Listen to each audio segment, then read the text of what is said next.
अभिवादन स्वीकार कीजिए ब्रजेश मिश्रा का। और आप देखना शुरू कर चुके हैं द डिबेट। बहन भाइयों, प्रधानमंत्री नरेंद्र मोदी इस वक्त लखनऊ में मुख्यमंत्री निवास पर मौजूद हैं और यहाँ पर प्रधानमंत्री नरेंद्र मोदी योगी मंत्रिपरिषद के मंत्रियों को, पूरे मंत्रिपरिषद को सरकार चलाने का मंत्र दे रहे हैं। एक बड़ी मीटिंग चल रही है जिसमें यूपी के मंत्रियों को कामकाज कैसे करना है उसकी बाकायदा प्रधानमंत्री नरेंद्र मोदी अपने अनुभव उनके साथ साझा कर रहे हैं। लगभग 2.25 घंटे वो यहाँ पर रहेंगे और इस दौरान मंत्रियों के कामकाज को तरीके और आने वाले वक्त में जब देश में जनरल इलेक्शंस होने जा रहे हैं उसमें किस तरह से परफॉर्म करना है और क्या काम करने चाहिए, इसको लेकर एक बड़ी बैठक है। मसला बड़ा है, हम आज इस विषय पर एक बड़ी डिबेट करने वाले हैं। बहन भाइयों, आपको याद होगा कि विधानसभा चुनाव के ऐन पहले राजभवन में प्रधानमंत्री रात रुके थे और उसके बाद सुबह एक तस्वीर सार्वजनिक हुई थी। उस तस्वीर में प्रधानमंत्री नरेंद्र मोदी मुख्यमंत्री योगी आदित्यनाथ के कंधे पे हाथ रखे हुए थे। वो तस्वीर बहुत वायरल हुई थी। अब जब वो चुनाव ख़त्म हो गए हैं और अब 2024 के चुनाव का आगाज़ बस कुछ वक्त के बाद होने वाला है, ऐसे में केंद्र सरकार, पूरी भारतीय जनता पार्टी और उत्तर प्रदेश की सरकार, अब इन सबको चिंता है आने वाले वक्त में लोकसभा चुनाव की। तो उसकी तैयारियों का क्रम शुरू हो चुका है और आज प्रधानमंत्री नरेंद्र मोदी इस वक्त 5 कालीदास मार्ग यानी मुख्यमंत्री के सरकारी निवास पर मौजूद हैं। ऐसे उदाहरण देश में कम देखने को मिले कि कोई प्रधानमंत्री किसी राज्य की मंत्रिपरिषद के सभी मंत्रियों को कामकाज करने की सलाह, अपने अनुभव को साझा करना, सरकार चलाने के तरीके, आचरण सभी के बारे में ट्रेनिंग दे रहे हों, जानकारी दे रहे हों।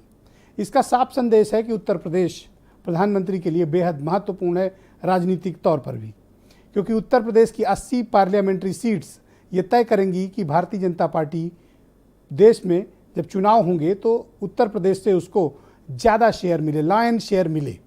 क्या ये मोदी मंत्र उसी के लिए है या इस तरह की पाठशाला का आयोजन के पीछे मकसद क्या है? क्या वाकई में उत्तर प्रदेश के मंत्रियों को बहुत सीरियस ट्रेनिंग की ज़रूरत है? क्या योगी 2.0 में कुछ बड़े बदलाव होंगे और क्या कामकाज के नया ढर्रा अपनाया जाएगा, उस प्रकार का जैसे केंद्र में किया जाता है, या फिर नए स्टाइल का? क्योंकि इस बार जो जनमत मिला है वो जनमत भारतीय जनता पार्टी के लिए है और इस बार उनको पहले से कहीं ज़्यादा बेहतर काम करके दिखाना है। प्रधानमंत्री उत्तर प्रदेश के मंत्रियों को ये भी बताएंगे कि कामकाज और आचरण में तब्दीलियां कैसे लानी है।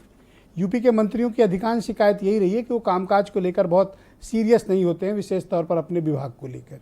ट्रांसफ़र पोस्टिंग में बहुत दिलचस्पी लेते हैं। शायद यही कारण है कि प्रधानमंत्री मोदी आज अपनी पाठशाला में ये मंत्र दे रहे होंगे शायद।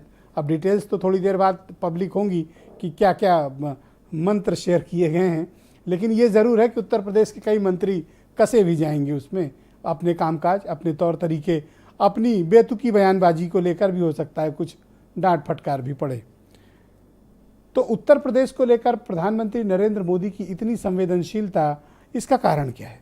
हमें इसके राजनीतिक निहितार्थ, सरकारी कामकाज के तरीके और उत्तर प्रदेश को लेकर भारतीय जनता पार्टी की दोबारा से गंभीरता, अब तब जबकि अभी आम चुनाव काफ़ी दूर हैं, उसके बावजूद बीजेपी की ये तैयारी बताती है कि 2024 में ज़ीरो रिस्क पर रहना चाहती है भारतीय जनता पार्टी। आज हम इसी विषय पर बहनों भाइयों चर्चा करने जा रहे हैं।